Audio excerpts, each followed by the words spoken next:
तो मूवी के स्टार्ट होते ही हम मार्स पर कुछ साइंटिस्ट को देखते हैं जो कि वहाँ के सोइल पर यानी मिट्टी पर कुछ एक्सपेरिमेंट्स कर रहे होते हैं, उनके सैंपल्स ले रहे होते हैं कि तभी उन्हें नोटिफिकेशन आती है यानी खबर मिलती है कि यहाँ पर तूफान आने वाला है और उन्हें फौरन से अपने स्पेसशिप तक जाना होगा। अब वो सब साइंटिस्ट अपने स्पेसशिप की तरफ बढ़ने लगे, लेकिन उनमें से एक साइंटिस्ट जो कि बॉटनिस्ट भी थे, उनसे कोई चीज टकराती है तो वो वहीं पर रुक जाते हैं और तूफान में कहीं गुम हो जाते हैं। स्पेसशिप में सब साइंटिस्ट उनसे कांटेक्ट करने की काफी कोशिश कर रहे होते हैं, लेकिन ऐसा नहीं हो पाता और ना वो उन्हें ढूंढ पाते हैं। वो सब समझते हैं कि शायद मार्क अब इस दुनिया में नहीं रहे, तो वो वहाँ से निकल आते हैं। लेकिन उधर हम मार्स में देखते हैं कि मार्क अभी जिंदा, तो पेट में एक रॉड चला गया हो जिसे निकालते हुए उसे काफी दर्द हो रहा होता है। वो जैसे तैसे करके चलते हुए उस चैम्बर तक जाते हैं जो सब साइंटिस्ट ने अपने शेल्टर के लिए यहाँ पर लगाया था। वो वहाँ पर जाकर इस रॉड को निकालते हैं, लेकिन काफी परेशान भी होते हैं कि अब वो बाकी साइंटिस्ट से कांटेक्ट कैसे करेंगे। ना यहाँ पर स्पेसशिप है, तो क्या वो सारी जिंदगी मार्स पर ही रहेंगे। और तो तूफान की वजह से उनके पास कोई वेपन भी नहीं है।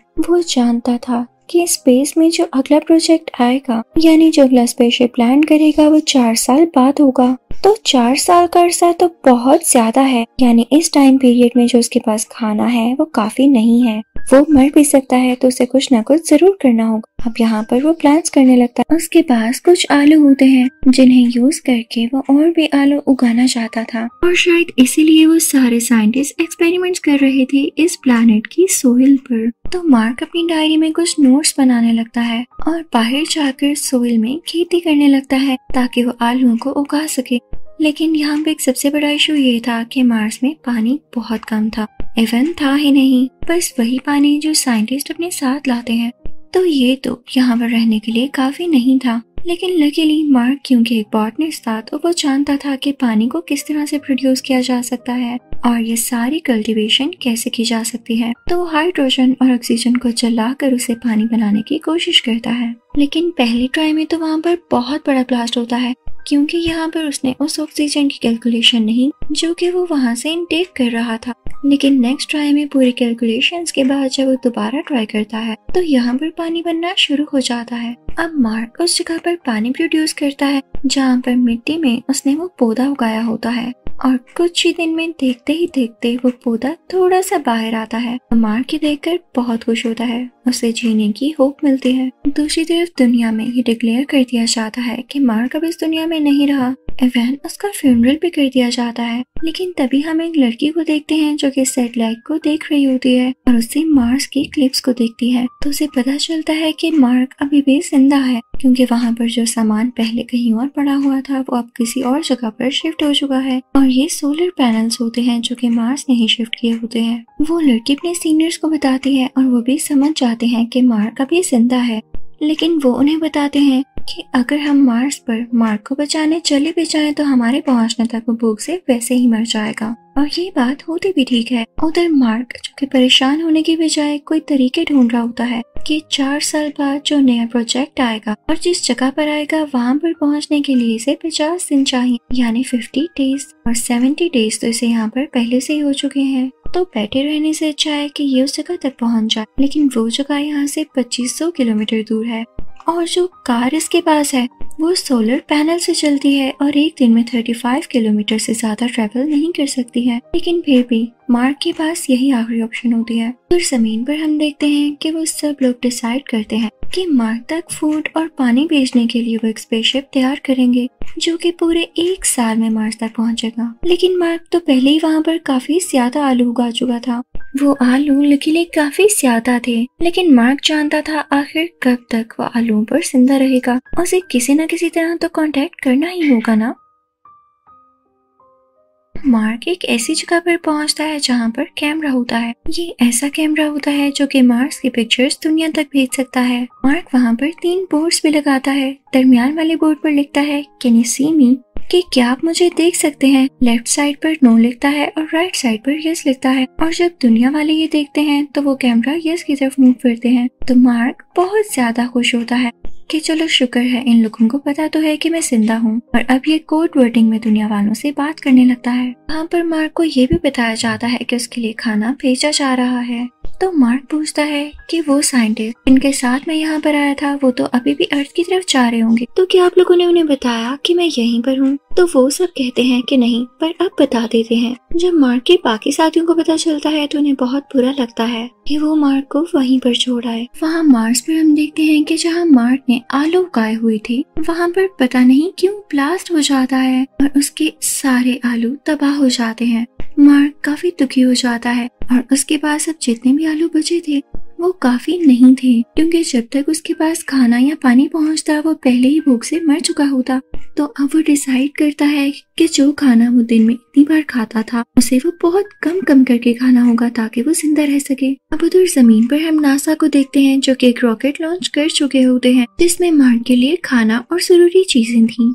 लेकिन यहाँ पर बहुत अनफॉर्चुनेट बात होती है, वो रॉकेट लॉन्च होते ही ब्लास्ट कर जाता है, सारा खाना भी डिस्ट्रॉय हो जाता है और अब मार्क तक कुछ भी नहीं पहुंच पाना था। तो सब बहुत ज्यादा उदास हो जाते हैं और जब मार्क को पता चलता है तो वो भी बहुत डिसअपॉइंट होता है। लेकिन वो नासा को एक मैसेज देता है कि मैं हिम्मत हारने वालों में से नहीं हूँ, मैं अपनी आखिरी सांस तक लड़ूंगा और हो सके तो मेरे पेरेंट्स को बता देना कि आपका बेटा अपने प्रोफेशन को लेके काफी सिंसियर था। अगर उसकी जान गई भी तो वो इस बात से बहुत खुश है कि उसने एंड तक इसके लिए लड़ाई की और वो फख्र से गया। अब वो लोग नीचे चाइना से भी हेल्प मांगते हैं तो चाइना उनकी मदद के लिए तैयार हो जाता है।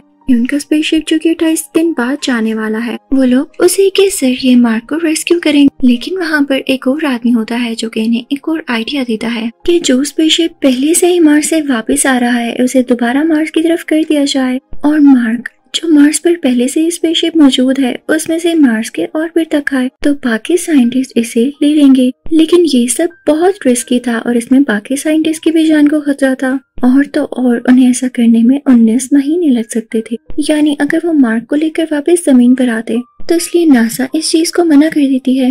उधर हम मार्क को देखते हैं जो कि मार्स में बिजी होता है और वो अभी भी हिम्मत नहीं हार रहा होता, वो काफी ज्यादा ब्रेव होता है। जब नासा देखती है कि जो स्पेसशिप जमीन की तरफ वापस आ रहा था वो दोबारा से मार्स की तरफ जा रहा है तो वो काफी हैरान होती है कि हमने तो इस चीज के ऑर्डर्स नहीं दिए। असल बात ये थी कि वही लड़का जिसने ये प्लान एडवाइस किया था उसी ने इन 5 साइंटिस्ट से रिक्वेस्ट की थी कि तुम लोगों को मार्क को जाकर बचाना होगा क्योंकि वो तुम लोगों का टीम मेंबर था और दूसरा अगर हमने कोई तरीका ढूंढा तो उसमें कई साल लग सकते हैं और तुम लोग उस तक विद इन मंथ्स पहुंच सकते हो। तो नासा को बहुत गुस्सा आता है लेकिन चाइना उनको समझाता है कि ये अच्छी बात है। जब मार्क हिम्मत नहीं हार रहा और ये साइंटिस्ट भी अपनी जान की कुर्बानी देते हुए यानी अपनी जान को रिस्क में डालते हुए अपने साथी को बचाने जा रहे हैं तो हम कौन होते हैं कहने वाले। वो उनको फूड भी पहुंचाते हैं और चाइना की हेल्प से ये लोग उसे सक्सेसफुल करने की पूरी कोशिश करते हैं।